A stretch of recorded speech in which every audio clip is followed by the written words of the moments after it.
देखो interview main focus जो मेरे हिसाब से है कि मेरे ऊपर फोकस है। यहाँ पे इंटरव्यूअर आपको पहली बार देखता है, क्या इसको डीएम बनाना है कल को या एसपी, इसकी पर्सनैलिटी कैसी है। जो आपने क्रिटिकल सवाल पूछा, क्रिटिकल सवाल आप मुझसे पूछेंगे, इसके बहुत सारे जवाब हो सकते हैं, इसमें कोई फैक्ट नहीं है। सो अगेन मैं यही कहूँगा कि आप उसको कैसे जवाब देंगे वो मैटर करता है। अभी वो एक स्ट्रेसफुल सिचुएशन में डाल देगा, वो स्ट्रेसफुल सिचुएशन में आप अपने को आप कितना शांत रखते हो वो मैटर करता है। उसके लिए ना सबसे अच्छा तैयारी आपको आप बैलेंस करो।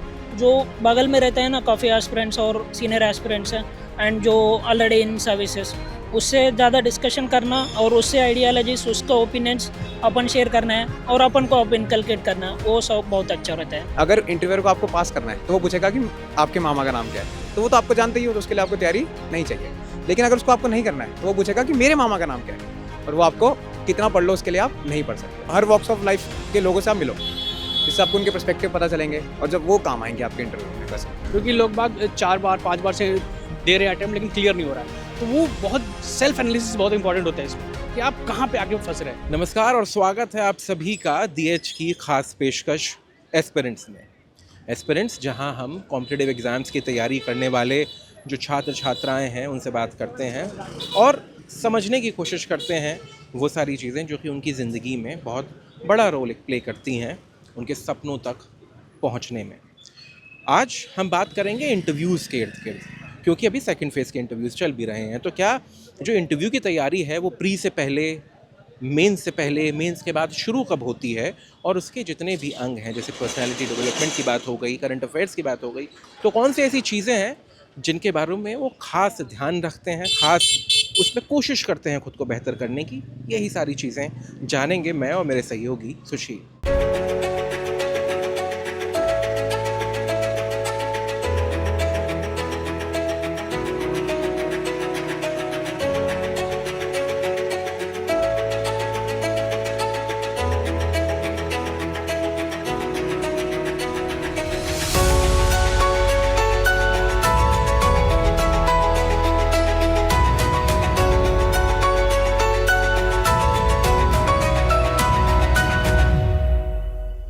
हमारे साथ अमरदीप हैं जिन्होंने अभी प्री जो एग्ज़ाम होता है वो दिया है। थोड़ा सा उनसे भी समझेंगे जब इंटरव्यूज़ की बात आती है तो कैसे कोई एक एस्पिरेंट शुरू करता है। अमरदीप, पहली चीज़ इंटरव्यू को लेकर जब आप सोचते हैं एस्पिरेंट के लिए या फिर किसी भी सिविल सर्वेंट, किसी भी इस प्रकार की प्रशासनिक सेवाओं के लिए, क्या सबसे पहली चीज़ होती है जहन में?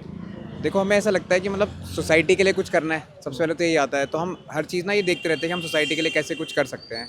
तो जब हम फेस में रहते हैं तो हम ना थोड़ा, जैसे यूट्यूब पे वीडियोस दिखती हैं हमें इंटरव्यूज़ की, तो हम उससे थोड़ा सीखते भी रहते हैं कि how we should prepare ourselves और कैसे हमें अपना बिहेव करना है। तो थोड़ा थोड़ा उसको विद लाइन लेके चलते हैं। ऐसा मतलब जब मेन से पहले हम प्रॉपर इंटरव्यू की तैयारी तो नहीं करते हैं, लेकिन धीरे धीरे हम उसकी तरफ बढ़ते हैं कि हम सोचते हैं, थोड़ा बहुत बैक ऑफ द माइंड रखते हैं कि हमें उस टाइम उसको भी तो देना ही है, एट द एंड मेन तो वही है। तो हम उसको बैक ऑफ द माइंड तो रखते ही हैं। आमतौर पर एक बात कही जाती है कि जब भी आप किसी ऐसे कॉम्पिटिटिव एग्ज़ाम की तैयारी करते हैं तो वो होती है इंटरव्यू, मेंस और प्री, इस फॉर्मेट से किए जाते हैं ना। तो पहले शुरुआत में कौन सी ऐसी चीज़ें हैं जिस पे इंटरव्यूज़ के लिए काम करते हैं? Is it about personality development, it is about current affairs, क्या चीज़ होती है? मेरे हिसाब से तो पर्सनैलिटी डेवलपमेंट ज़्यादा जरूरी है, क्योंकि करंट अफेयर तो अभी तो अगर मेरा इंटरव्यू नेक्स्ट ईयर है तो वो तो उस टाइम मैटर करेगा। तो मेरे लिए, मेरे हिसाब से कि पर्सनैलिटी डेवलपमेंट ज़रूरी है। तो और वो आप, ऐसा भी नहीं होता कि आप मेंस के बाद एकदम से कर लोगे, तो उसके लिए आपको टाइम चाहिए। तो आप अलॉन्ग द प्रिपरेशन ही करो तो ज़्यादा अच्छा है पर्सनैलिटी डेवलपमेंट, कि आप इंटरेक्ट करो लोगों से, हर वॉक्स ऑफ लाइफ के लोगों से आप मिलो, जिससे आपको उनके पर्सपेक्टिव पता चलेंगे और जब वो काम आएंगे आपके इंटरव्यू में। ऐसा लगता है। And just one thing that I need to know, interview के लिए जैसे एक आम धारणा है कि there is no syllabus for interview, तो अब उसके लिए प्रिपेयर कैसे किया जाता है? जैसे करंट अफेयर्स तो ठीक है, you will go through that, but what are the other things that you need to keep in mind while preparing for interview? देखो, इंटरव्यू मेन फोकस जो मेरे हिसाब से है कि मेरे ऊपर फोकस है कि मैं कहाँ पैदा हुआ हूँ, कहाँ मैंने स्कूलिंग करी है, कहाँ मैंने कॉलेज अटेंड किया है। जो भी मतलब होगा इंटरव्यू, सब मेरे पापा ने भी कहाँ किया वो भी पूछ सकते हैं वो। तो वो सब कुछ इसके अराउंड, तो मैं इतना प्रिपेयर कर सकता हूँ। जैसे एक बड़ी अच्छी सेइंग है इंटरव्यू के लिए कि अगर इंटरव्यूअर को आपको पास करना है तो वो पूछेगा कि आपके मामा का नाम क्या है, तो वो तो आपको जानते ही हो, तो उसके लिए आपको तैयारी नहीं चाहिए। लेकिन अगर उसको आपको नहीं करना है तो वो पूछेगा कि मेरे मामा का नाम क्या है, और वो आपको कितना पढ़ लो उसके लिए आप नहीं पढ़ सकते। तो मेरे को लगता है कि हाँ, तो आपको इतना कॉन्फिडेंस अपने ऊपर रखना चाहिए कि मैं कर लूँगा। कई बार सवाल जब बहुत पर्सनल होते हैं, सिचुएशन क्रिएट की जाती हैं, आपको दी जाती हैं कि आप कितने हाजिर जवाब हैं, उनके लिए कोई तरीका है प्रिपेयर करने का? नहीं, वो तो मेरे को लगता है कि बचपन से हमारी जो अपब्रिंगिंग है उसी पे डिपेंड करता है कि आप कैसे रहे हो, आपका आईक्यू कैसा है, उस पर ज़्यादा डिपेंड करता है कि आप उस टाइम कैसा सवाल दोगे। अब ये चीज़ मेरे को लगता है कि आप खुद से ही सीखते हो, कोई सिखाता नहीं है कि आप ऑब्जर्व कर रहे हो। जैसे अगर आपका मैथ्स अच्छा है तो आप थोड़ा सा एनालिटिकल ज़्यादा होते हो, तो आप उस टाइम ज़्यादा अच्छा जवाब दे सकते हो। तो ऐसी चीज़ें मैटर करती हैं, ये मैं मानता हूँ। और सबसे ज़रूरी हो जाता है कि आपका बैठने का तरीका कैजुअल ना हो। हाँ, ये तो है, ये ज़रूरी है, पर ये तो सीखा जाएगा, ये तो मेंस के बाद हो जाएगा। कौन सी वो पहली चीज़ है जिस पे सबसे ज़्यादा फोकस करते हैं, अगर मैं आपसे पर्सनली पूछूं, जिसमें अलग अलग वर्टिकल्स में से? देखिए, इस ये जो इंटरव्यू की बात कर रहे हैं, इससे पहले प्री और मेंस होता है। तो असली जो पढ़ाई होती है वो प्री और मेंस में ही हो जाती है। और इंटरव्यू के लिए एज सच कोई नॉलेज की तैयारी नहीं करते, कोई अलग से सब्जेक्ट नहीं पढ़ते हम। जब भी हम इंटरव्यू देने जाते हैं, उनको इस बात का इल्म होता है कि बंदे ने 10 लाख बच्चों में से एग्ज़ाम दे के प्रीलिम्स में आया है, जिसमें तकरीबन 15-16 हज़ार आते हैं। तो एक वाइड रेंज जो नॉलेज होती है वो चेक ऑलरेडी हो गई होती है। उसके बाद मेंस में जाते हैं, वहाँ पे आपकी डेप्थ को वो चेक करते हैं, अलग अलग सब्जेक्ट्स में कितनी डेप्थ है आपकी, शैलो भी। हाँ, तो 2 लेवल हो गए। नव दे अज्यूम कि 10 लाख बच्चों में से आप 1500 में तो आ गए हो, you are very much knowledgeable, आपने पढ़ाई अच्छी से करी है। जी। सो यहाँ पे आपका वो आपकी नॉलेज चेक करते ही नहीं है। यहाँ पे इंटरव्यूअर आपको पहली बार देखता है, क्या इसको डीएम बनाना है कल को या एसपी, इसकी पर्सनैलिटी कैसी है, बात कैसा करता है। क्योंकि नॉलेज तो एक बंदा हो सकता है, ज़बान लड़खड़ाती है बहुत सारे लोगों में, कम्युनिकेशन कैसे करेगा। सो आपकी पर्सनैलिटी, आपके कम्युनिकेशन स्किल्स वो ज़्यादातर प्रेजेंटेबल हैं कि नहीं आप, तो वो देखा जाता है उसमें। मुझे लगता है ज़्यादा उस पर फोकस नॉलेज पे दिया जाता है। अच्छा, अरे भाई एक और चीज़ आप मुझे थोड़ा सा ये बताएं कि पर्सनैलिटी डेवलपमेंट को लेकर, क्योंकि कोई उसका भी सेट पैटर्न है नहीं पर्सनैलिटी डेवलपमेंट का, कि उसके कोई मानक है। वो अलग बात है कि एक सर्टेन तरीके से उसे समझाने पढ़ाने के लिए मानक बना दिए जाते हैं, मगर उसे डेवलप कैसे किया जाए? क्योंकि जैसे आपने कहा पहले प्री और मेंस होते हैं, तो नॉलेज तो चेक हो गई, मगर उसे तैयार करने के लिए, उसे और निखारने के लिए क्या प्री से पहले से तैयारी शुरू करनी पड़ती है पर्सनैलिटी को डेवलप करने के लिए? और अगर करनी पड़ती है तो क्या? देखिए, जब आप प्री के लिए पढ़ते हैं, आपके पास एक नॉलेज एक्यूमुलेट होती जाती है अलग अलग सब्जेक्ट्स के ऊपर, सोसाइटी, हिस्ट्री, इंफ्रास्ट्रक्चर, बाकी जितने भी सब्जेक्ट्स हैं, आपके पास एक नॉलेज एक्यूमुलेट हो जाती है। नॉलेज से आपके अंदर एक कॉन्फिडेंस आता है। आप मुझे एक सवाल पूछेंगे, मैं एक जवाब दूंगा जब नॉलेज होगी। अगर नॉलेज ही नहीं होगी तो लड़खड़ा जाऊंगा यहाँ पे। तो नॉलेज तो कॉन्फिडेंस देती है। दूसरा जो महत्वपूर्ण है वो आपका कम्युनिकेशन। आप एक इंसान कैसे हैं, आपका लोगों के साथ कैसा व्यवहार है। मैं जा रहा हूँ एज ए नॉर्मल इंसान, एक किसी वेंडर के पास में सब्ज़ी लेता हूँ, उनके साथ मेरा कैसा व्यवहार है। और मुझे लगता है आपस में एज ए सोसाइटी में जो आप मेंबर हैं, अगर आपके साथ उठना बैठना लोगों के साथ अच्छा है, चीज़ों को देखने का नज़रिया आपका अच्छा है, उससे आपकी पर्सनैलिटी ऑटोमेटिकली अच्छी हो जाएगी। You will be more presentable over there. बाकी हाँ, जो लोग प्रिपेयर करते हैं, जिनका मेंस निकलता है, एक डर तो रहता ही है, क्योंकि एलिमिनेट वो भी हो जाते हैं उसमें से। वो क्या करते हैं, वो लोग यहाँ पे जो कोचिंग सेंटर्स है वहीं पे जाके अपना इंटरव्यू देते हैं, मॉक इंटरव्यूज़ देते हैं।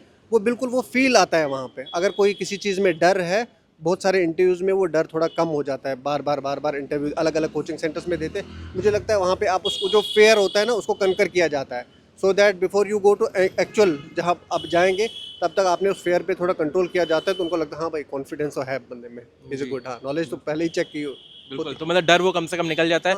सबसे आखिर में आरिफ जी थोड़ा संक्षेप में वो ये कि कई बार कुछ पर्सनल सवाल भी पूछे जाते हैं, पर्सनल एज इन कि सिचुएशन बेस्ड। आपको कोई सिचुएशन दी जाती है और वो आपकी क्रिटिकल थिंकिंग से या फिर किसी भी एबिलिटी से जुड़ा हुआ हो सकता है। उसे मास्टर करने के लिए क्या तरीके हैं जो आपको लगते हों कि हाँ, उनसे काम करके उन पर उस पर महारत हासिल की जा सकती है, उस तरीके के सवालों के जवाब देने के लिए? देखिए, अगर एक तो जितने मॉक इंटरव्यूज़ हैं आजकल सब यूट्यूब पे हैं, तो अगर आप एक स्टूडेंट इंटरव्यू देने जा रहा है, बहुत सारे इंटरव्यूज़ अगर आप देखेंगे, आपको खुद ही पता लगेगा कौन सा बच्चा किस सवाल पे लड़खड़ा गया और कौन से में वो कॉन्फिडेंस था। तो आपको एक आइडिया लग जाएगा वहाँ पे कि लोग क्या कहते हैं, इस बारे में क्या कहते हैं। कमेंट सेक्शंस होते हैं, आपको लगता है हाँ भाई, इसको ऐसा जवाब नहीं देना चाहिए था। बहुत सारे लोग हैं जो एक अच्छा प्रेजेंटेबल आंसर कमेंट सेक्शन में देखते हैं। तो जब भी आप किसी का इंटरव्यू देखेंगे, फिर उसमें बहुत सारे बच्चे होते हैं जो अपने कमेंट, अपनी राय रखते हैं, इसका मैं वहाँ पे होता तो ऐसे आंसर देता। तो ये सारी चीज़ें पे आपको थोड़ा सा यहाँ वहाँ डिग करना पड़ेगा, तो you will do it good. और अगर आपका ये ज़रूरी नहीं है, जो आपने क्रिटिकल सवाल पूछा, क्रिटिकल सवाल आप मुझसे पूछेंगे, इसके बहुत सारे जवाब हो सकते हैं, इसमें कोई फैक्ट नहीं है। सो अगेन मैं यही कहूँगा कि आप उसको कैसे जवाब देंगे वो मैटर करता है। कोटेश, इंटरव्यू के लिए सबसे पहली तैयारी की जब बात आती है, क्या क्या वो चीज़ होती है इसकी तैयारी करता है? अभी इंटरव्यू के लिए ना सब बच्चे तैयारी करते हैं। अभी इंटरव्यू में ना अपन का पर्सनालिटी जज कर जाता है। अभी पर्सनालिटी में ना आपको जो इन्फॉर्मेशन पता वो तो मेंस में टेस्ट कर चुका है, मेंस में आप तो इतने सारा लिखना पड़ेगा। अभी इंटरव्यू में आप क्रिटिकल सिचुएशन में कैसा हैंडल कर रहे हो, अभी वो एक स्ट्रेसफुल सिचुएशन में डाल देगा। वो स्ट्रेसफुल सिचुएशन में आप अपने को आप कितना शांत रखते हो वो मैटर करता है। उसके लिए ना सबसे अच्छा तैयारी आपको आप बैलेंस करो। आपको जो इन्फॉर्मेशन पता उसको आप किस सिचुएशन को कैसा हैंडल कर रहे हो, इसके लिए कई तरह का एक्सरसाइजेस लाइक योगा, मेडिटेशन और sports activities and running, walking, ऐसा खुद का हॉबीज़ के ऊपर फोकस किया तो अपन को किस सिचुएशन में कैसा शांत रख रहे हो अपन के ऊपर अपन को एक ओपिनियन आएगा। फिर वैसा तैयारी अपन खुद से अपन के ऊपर ज़्यादा फोकस करना है। Then we need to focus on outward things like what are the current aspects running in world, उसके ऊपर थोड़ा सा ध्यान देना है और उसके लिए नॉलेज कलेक्ट करना है। अभी फॉर एग्जांपल अभी यूएस के सारे जियोपॉलिटिकल डोमेन्स में बहुत कॉन्फ्लिक्ट चल रहा है, उसके ऊपर खुद का एक ओपिनियन होना चाहिए। अभी इंडिया यूरोपियन यूनियन ने एक ट्रेड डील साइन किया है, उसके ऊपर क्या क्या इंडिया के ऊपर इकोनॉमी के ऊपर क्या प्रभाव हो सकता है और ईयू के इकोनॉमी के ऊपर क्या प्रभाव हो सकता है, उसके लिए अपन को क्या एडवांटेज है क्या डिसएडवांटेज, ये सब एक आइडिया रहना है। और अगर कोई पूछेगा कि India is not signing free trade agreement with USA and EU से क्यों साइन कर रहा है, अभी ये एक क्रिटिकल क्वेश्चन आएगा। इसके आप खुद एक जजमेंट के ऊपर आना है। इस सिचुएशन में आप अपने ओपिनियन को आप कैसा हैंडल कर रहे हैं वो बहुत डिपेंड करता है। कोटेश, जस्ट वन मोर थिंग, जैसे पर्सनालिटी डेवलपमेंट की भी बात आती है कि you to develop your personality, अब उसका कोई सेट नॉर्म है या फिर कोई तरीका है how one can do that? नहीं, इसके लिए तो कोई सेट ऑफ आइडियाज़ नहीं है। अभी किसी का एक रेगुलर पैटर्न रहेगा, अभी किसी और दूसरे को ऊपर डिपेंड रहेगा। इससे अच्छा है कि जो बगल में रहते हैं ना काफ़ी एस्पिरेंट्स और सीनियर एस्पिरेंट्स हैं एंड जो ऑलरेडी इन सर्विसेज, उससे ज़्यादा डिस्कशन करना और उससे आइडियालॉजीज उसका ओपिनियंस अपन शेयर करना है और अपन को अपन इनकलकेट करना है, वो सब बहुत अच्छा रहता है। इंटरव्यूज़ को लेकर जैसे मॉक इंटरव्यूज़ भी होते हैं कोचिंग सेंटर्स में, उसके अलावा सेल्फ प्रिपरेशन कैसे हो सकती है इसकी? Interview is basically third stage, but let's talk about from the beginning. For prelims is the first stage, Right. and then the mains, and then the interview. तो prelims की मतलब मैंने तो कोचिंग वाजीराम एंड रवि से किया है और सारे कोचिंग अच्छे हैं और वो एक्चुअली सेल्फ स्टडी पे वो डिपेंड करता है कि आप कैसे उस चीज़ को यूटिलाइज कर रहे हैं, कितनी बार रिवाइज कर रहे हैं, कितने टेस्ट लगा रहे हैं। Main thing about the testing your self time and again and again. कुछ ही अगर हम इसी की बात करें कि सेल्फ स्टडी की अगर हम बात करें तो कैमरा पर्सन से कहूँगा पीछे थोड़ा देख के गाड़ी है, तो सेल्फ स्टडी की अगर हम बात करें तो इंटरव्यूज़ के लिए कैसे सेल्फ स्टडी की जा सकती है, सेल्फ प्रिपेयर कैसे कर सकते हैं? इंटरव्यू के लिए बेसिकली मॉक इंटरव्यूज़ होते हैं, अलग अलग इंस्टीट्यूट कंडक्ट कराती है। वो बेसिकली आपको वो कुछ फ्रेम ऑफ क्वेश्चंस देते हैं और वो इंटरव्यू है रिगार्डिंग योर सेल्फ कि आप खुद को कितना जानते हो। जैसे कि मतलब डैफ भरवाते हैं और डैफ से रिलेटेड ही सवाल करते हैं, तो उसमें क्या होता है ना, कुछ सवाल देते हैं कि भाई जैसे कि current affair, mostly current affair, डैफ related और ऑप्शनल सब्जेक्ट कि आपकी ऑप्शनल सब्जेक्ट क्या है उससे रिलेटेड आपके सवाल पूछते हैं और उसी के रिगार्डिंग प्रिपरेशन मतलब मॉक इंटरव्यू वगैरह जितनी होती है उसके थ्रू आप खुद को प्रिपेयर कर सकते हैं और अलग अलग इंस्टीट्यूट को जाके अपना मॉक इंटरव्यू दे सकते हैं। जी, और क्या ऐसा भी होता है कि साथ में जो सीनियर्स होते हैं उनकी भी मदद इसमें ली जा सकती है, जिनके अपने रूम में बैठ के इंटरव्यूज़ भी दिए जा सकते हैं, ऐसा भी होता है? वाई नॉट एक्चुअली बहुत इंपॉर्टेंट रोल प्ले करती है कि जब आप किसी आपके सीनियर कोई गाइडेंस है तो उस चीज़ को आप यूटिलाइज करके एक्सपीरियंस ले सके। और चीज़ें क्या होती है ना कि आप जो आप प्रिपेयर कर रहे हैं साथ साथ वही आपको आइडेंटिफाई कर पाते हैं कि क्या एक्चुअली मिस्टेक कहाँ हो रहा है, क्योंकि लोग बाग 4 बार 5 बार से दे रहे हैं अटैम्प्ट लेकिन क्लियर नहीं हो रहा है। तो वो बहुत सेल्फ एनालिसिस बहुत इंपॉर्टेंट होता है इसमें कि आप कहाँ पे आके फंस रहे हैं, वो जाके अगर उस चीज़ को हिट कर पा रहे हैं तो फिर आप उसको सही करके फिर आगे उसको इम्प्लीमेंट करेंगे। और कुछ ही बस सबसे ज़रूरी चीज़, अगर हम आपके इंटरव्यू की बात करें कि अगर आपको इंटरव्यू के लिए प्रिपेयर करना है तो वो कौन सी चीज़ है जो आपको लगती है आपने आइडेंटिफाई की हुई है कि उस पर काम करना सबसे ज़रूरी है आपके लिए? जैसे कि मैं बिलोंग करता हूँ बिहार से, तो ऑफकोर्स इंटरव्यू में मतलब जनरली पूछते हैं कि आप कहाँ से बिलोंग करते हैं, background. My father is a farmer, तो ऑफकोर्स वहाँ से सवाल आते हैं क्वेश्चन। मेरी स्कूलिंग, जैसे मेरी स्कूलिंग देहरादून से हुई है तो देहरादून का जो स्पेसिफिक ये सवाल आएंगे। फिर मैंने वो बेसिकली डैप से रिलेटेड होता है। डैप में आप क्या फील कर, हॉबीज़ क्या है, आपका ऑप्शनल सब्जेक्ट क्या है, मतलब वो कुल मिला के इंटरव्यू आप खुद को कितने बेहतर जानते हैं और कितना बेहतर रिप्रेजेंट कर पा रहे हैं। तो ओल्ड राजधानी नगर में जैसे जैसे सूरज डूबने लगा है वैसे वैसे जो आईएएस की तैयारी करने वाले एस्पिरेंट्स हैं वो धीमे धीमे सड़कों पर आने लगे हैं शाम की चाय के लिए, थोड़ा सा टहलने के लिए। हमें ऋतिक मिले। ऋतिक का पहला अटैम्प्ट 2027 में है, मगर शायद अभी से वो इंटरव्यूज़ की तैयारी करते हैं, तो थोड़ा उन्हीं से समझेंगे कि उनको इंटरव्यूज़ के बारे में क्या समझ है, वो कैसे देखते हैं। ऋतिक, सबसे पहली चीज़ जहन में क्या आती है जब इंटरव्यू की बात होती है? इंटरव्यू के लिए आप अपना बैलेंस ओपिनियन किसी भी चीज़ पर रखें, और जो आपकी थिंकिंग है, सोच है, उसको ज़्यादा कंजर्वेटिव ना हो या किसी समुदाय के प्रति ज़्यादा आप रेडिकल ना सोचते हो, ये सब मैटर करते हैं।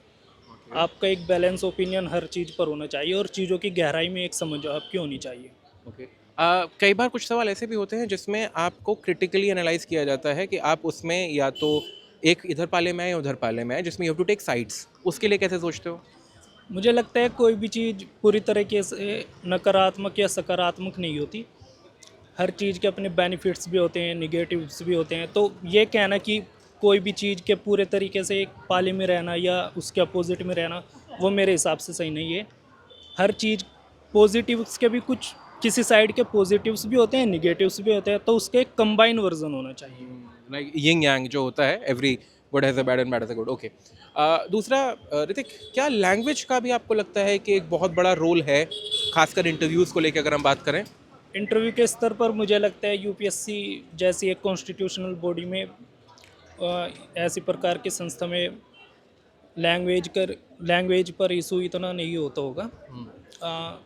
मुझे लगता है कि वो आपकी सोच ज़्यादा देखते हैं, या आपका कॉन्फिडेंस, सोच, जिस तरीके से आप बात करते हैं, आप किसी समुदाय के प्रति ज़्यादा रेडिकल तो नहीं है। ये इस तरीके की पर्सनैलिटी आपकी जांचते होंगे, रादर दैन कि आप कैसी लैंग्वेज यूज़ कर रहे हैं, या हिंदी बोल रहे हैं, इंग्लिश बोल रहे हैं। क्योंकि भाषा तो आप जिस बाद में उस प्रकार के लोगों के साथ रहेंगे, आप ट्रेनिंग भी होगी, सब कुछ होगी, तो भाषा में आपकी बदलाव आ जाएगा। अच्छा ऋतिक, आखिरी चीज़, बस आपने पर्सनैलिटी की बात कही, तो उसका कितना बड़ा रोल है? जो पर्सनैलिटी की बात आती है, पर्सनैलिटी डेवलपमेंट का कितना बड़ा रोल है? पर्सनैलिटी आई थिंक मैटर करती है, और मुझे लगता है कि ये एग्ज़ाम पर्सनैलिटी का ही एग्ज़ाम है। चाहे आपका प्रीलिम्स में एप्टीट्यूड हो या मेंस में भी आपका जो राइटिंग स्किल्स के माध्यम से, मुझे लगता है वो आपकी पर्सनैलिटी जांचते हैं। क्योंकि एक आपकी राइटिंग स्किल्स के द्वारा भी थिंकिंग पता चलती है कि आप किसी विषय में सोचते क्या हैं, किसी विषय के बारे में सोचते क्या है। इसीलिए वो ऐसे कंडक्ट कराते हैं, या आपका एथिक्स का जो एग्ज़ाम है वो कंडक्ट कराते हैं। तो पर्सनैलिटी का एग्ज़ाम है। तो सुना आपने, जब बात इंटरव्यूज़ की आती है तो चाहे वो प्री से पहले के वाले बच्चे हों जो कि अभी प्री भी नहीं दिया है, या फिर वो हों जिन्होंने मेंस क्लियर कर लिया है, अपने इंटरव्यू के लिए जा रहे हों, सबका कहना यही है कि वो आपका इंटरव्यू होता है, that is about you, how good you know yourself. और बाकी उसके लिए सबसे ज़रूरी चीज़ जो यहाँ सुनने के बाद पता चलती है वो यही है कि आप खुद को जितना अच्छा जानेंगे और ख़ुद की सोच को जितना स्पष्ट रखेंगे, उतना ज़्यादा बेहतर होगा किसी इंटरव्यू को क्रैक करने के लिए, और शायद इन जनरल लाइफ के लिए भी।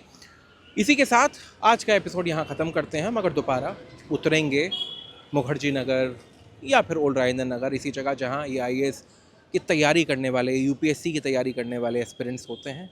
इन्हीं से जानेंगे किसी और चीज़ के बारे में। तब तक के लिए आपसे विदा लेते हैं। कैमरे के पीछे है मेरे सहयोगी सुशील। मैं हर्षवर्धन सिंह, DH के लिए, दिल्ली।